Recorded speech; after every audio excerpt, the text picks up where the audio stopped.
Quand Simone s'entend dire « Ah, t'es femme au foyer, tu bosses pas alors ?» Elle voit rouge. C'est du 7 jours sur 7, 24 heures sur 24 qu'elle répond, et sans gagner un rond. En effet, c'est plus que du 100% selon l'Office fédéral de la statistique, puisque Simone passe environ 8 heures par jour, week-end compris, soit 54 heures par semaine, à nettoyer, cleaner, briquer, pousser, mais aussi repasser, faire la lessive, les courses, préparer les repas et changer les couches de la petite dernière, Olympe.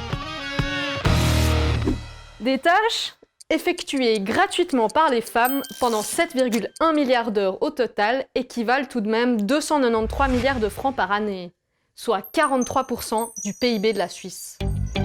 À l'échelle mondiale, Oxfam évalue aujourd'hui cette production à 10 000 milliards de dollars, soit 43 fois le chiffre d'affaires d'Apple.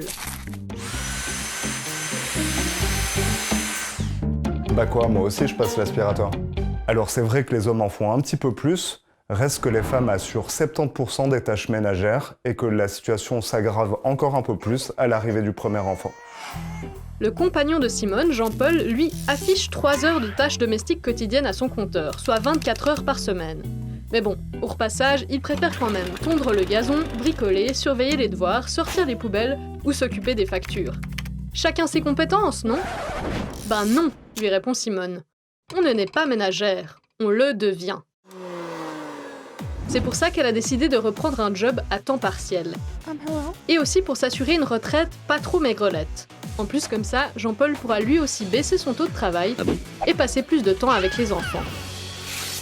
Le modèle du père qui travaille à 100% et de la mère qui reste au foyer est passé de 6 familles sur 10 en 1992 à 2 familles sur 10 en 2019.